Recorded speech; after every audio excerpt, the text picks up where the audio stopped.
Shalom, berjumpa kembali dalam Pesan Gembala. Tema kita bulan ini masih tentang Unstoppable Word.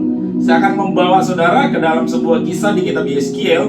Seorang nabi Tuhan yang bernama Yeskiel dibawa Tuhan dengan kekuasaan Tuhan ke satu lembah. Ini tertulis di dalam Yeskiel pasal 37. Tuhan membawa Yeskiel ke satu lembah, dan di lembah itu ada banyak sekali tulang-tulang kering yang berserakan.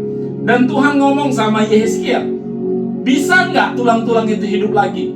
Yeskiel hanya jawab, Tuhan, Engkau yang mengetahuinya. Ini sebuah jawaban dari seseorang yang sangat paham betul bahwa tulang-tulang kering nggak mungkin hidup lagi. Bayangkan Tuhan membawa Yeskiel ke dalam situasi yang berat.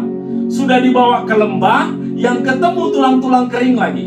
Sudah dibawa ke dalam posisi hidup yang paling bawah, yang dia temukan kematian demi kematian.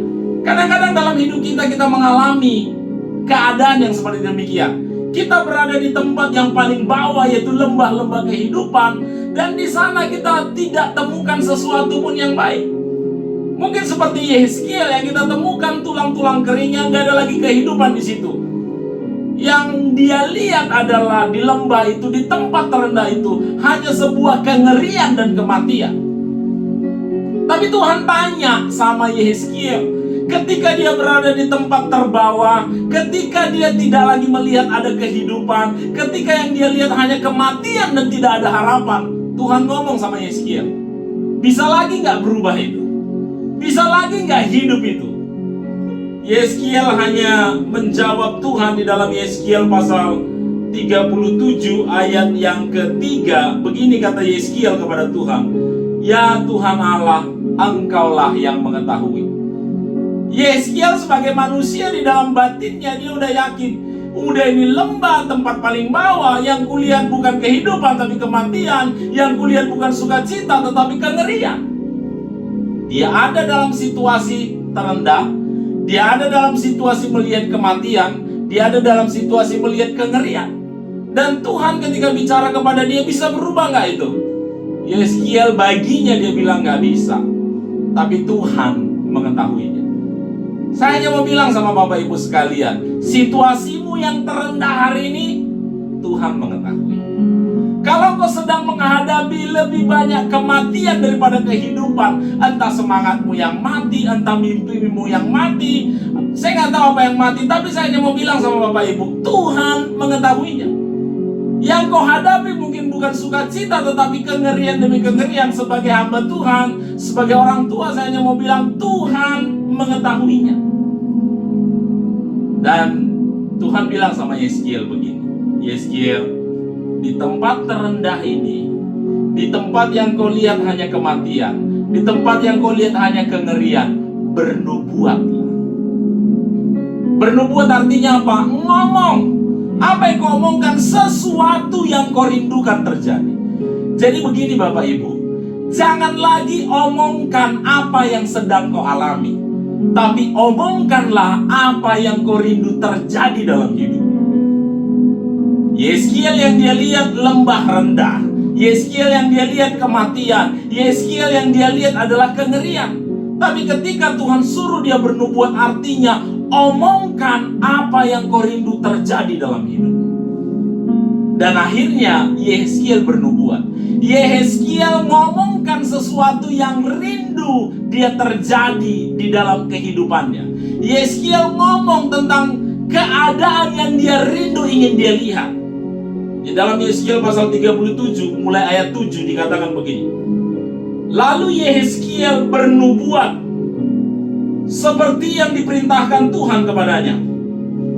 Segera sesudah aku bernubuat, kata Yeskiel, kedengaranlah suara, sungguh suatu suara berderak-derak, dan tulang-tulang itu bertemu satu sama lain.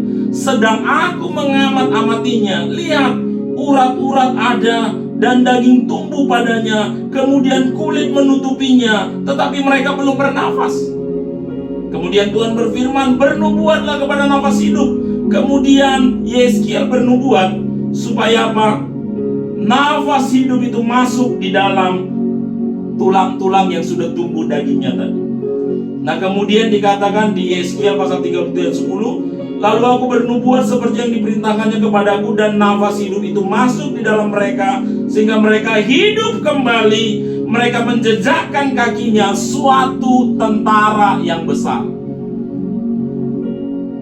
Lembah yang rendah, kematian, kengerian, ketika bernubuat berubah.